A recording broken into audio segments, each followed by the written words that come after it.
How's it going, everyone? We are here to review some Week 16 defenses. Yeah! Woo! Yeah! Yeah! Let's go. Uh, that's how our defenses are going to be pumped up against our good matchups. Uh, so, are you feeling revived from yesterday, Jason? Yeah, I'm better. Yeah. I'm much better. Yes. Good. Or I'm much more optimistic today's pods will go well. Good. Yeah, I like that. So your first cash game defense here is the Packers against the Vikings. Vikings have really turned into I won't even call it a one-dimensional team. They're a no-dimensional team. They don't have a running game and they don't have a deep passing game. They just dink and dunk for 5 yards a pop unless it's third down, and then they don't get anything. So, Packers, interesting matchup to say the least. Yeah, they're playing for something. They obviously have to keep on winning, keep pace with the Lions. Kind of force that Week 17 playoff game with them. You just look at Green Bay's defense. Playing really well of late, especially in terms of fantasy points. 9, 19, 8, and 10 over the last 4 weeks. Minnesota, bad offensive line, can't run the ball regardless of who's back there. Bradford's been turning the ball over a little bit more here of late.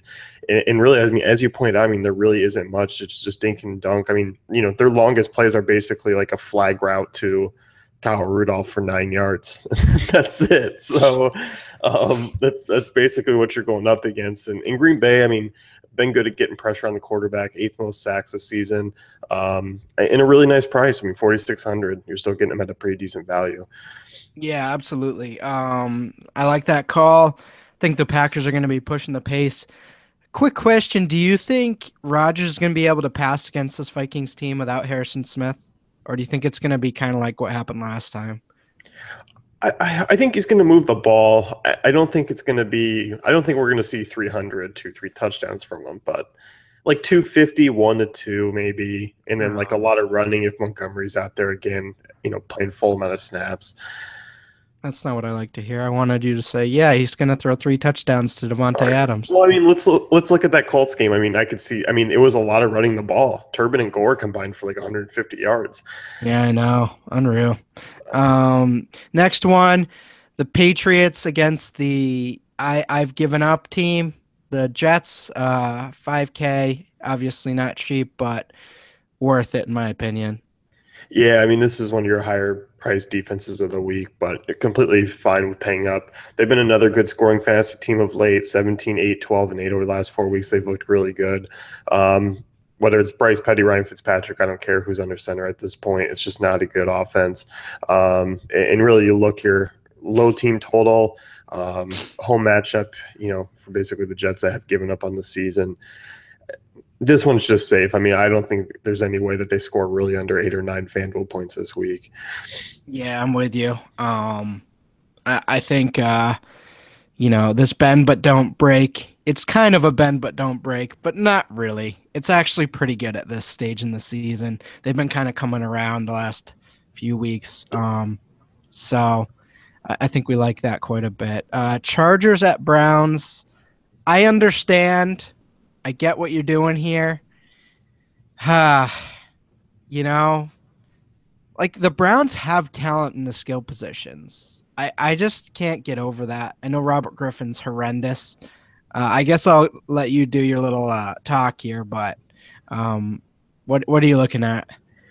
Yeah, that's it. RG3 is horrendous. It's bad. Bad. I like Corey Coleman. I like Duke Johnson. I like Isaiah Crowell.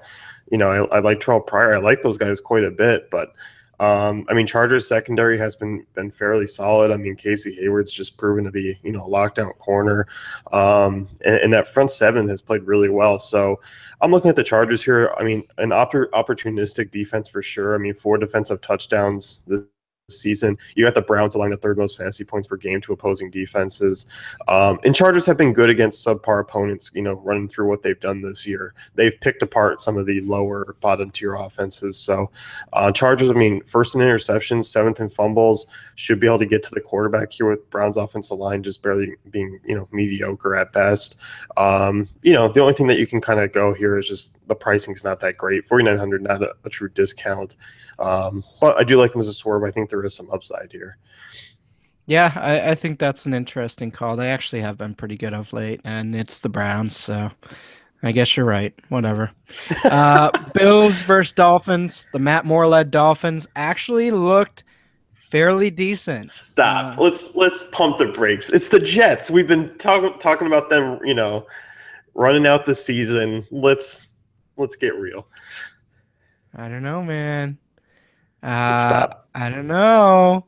This Bills team's been inconsistent. They do have some upside still on the defensive side of the ball.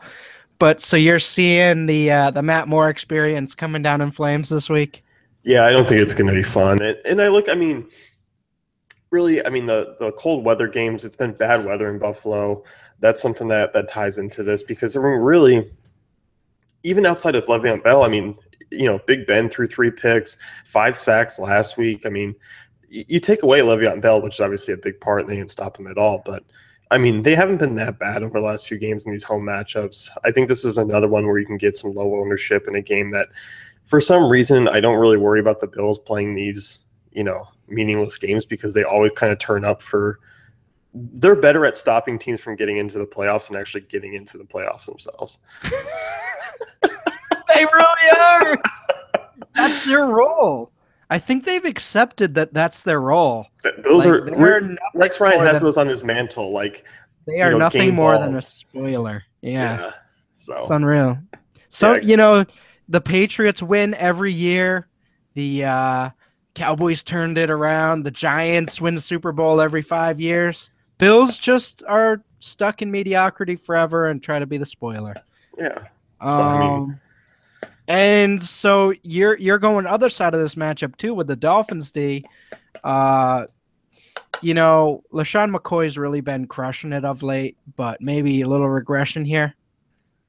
Yeah, this is the one where I'm just going, this game's probably going to be ugly. I don't really see this game being a good fantasy game in terms of offense. I like LaShawn McCoy this week. Miami's run defense really hasn't been that good, but this is a team that, they are fighting for something. Miami is looking to try and get into the playoffs, and I think without, Ryan Tannehill and an offense that's probably going to be really fluent, the defense is going to have to pick things up. You look at the Bills allowing the 10th most fantasy points to opposing Ds over the last 5 weeks. Miami, obviously coming off a big matchup, but 3.3 takeaways over the last 3 games, 23 and 15 FanDuel points over the last 2. There's definitely a big-time upside here for the price tag, especially in the defense that really is going to have to bail out this offense, I feel, quite a bit. Yeah, fair enough. So is there anything else you want to throw out there? What's your thoughts about Seattle against Arizona? Seattle's interesting this week. I think there is some upside. Obviously, Carson Palmer on the road. Carson Palmer really hasn't been that great this year anyway. You talked about this. No Michael Floyd. John Brown's been really limited. You pointed out that David Johnson, 30-plus touches just to get over to 100 yards last time against Seattle. So I don't think it's going to be fun. I think Cardinals have kind of, they're out of it. I think Seattle just kind of wins this one comfortably. It would have been fun if they unleashed David Johnson last year with last year's Cardinals offense. That team would have been bonkers. I think Carson Palmer would have ended up winning the MVP. Let's get wild. Let's imagine if he was there when when Kurt Warner was there. Well, that's just if you want to get wild. No, let's not do that. I'm a big Beanie Wells guy. So oh, that's right. Yes. Beanie Wells. Yes, his season and a half of NFL. Watch your step there, fella. Dude, before I even realized I was defending Beanie Wells, I got really defensive of that time. I was such a big Beanie Wells guy that I wanted him to be good so bad. But yes, clearly, put him with that prime Larry Fitzgerald, prime Anquan Bolden. Yeah, those are some good offenses. Yeah. So as always, thanks for tuning in. If you like what we're doing here on these videos, certainly give us a like and subscribe. If you want to check out Jason's article, head to the homepage of dailyfantasycafe.com and, make a comment in the forums about how bad my article is or how bad his article is, just go ahead and fire away. Mainly his. Yeah, mainly mine. But, if you want to throw a little jab at Jason too, that's fine. Fair game. But as always, thanks for tuning in. Good luck this week. 1 point less than me is all we need. And we will talk to you guys next week.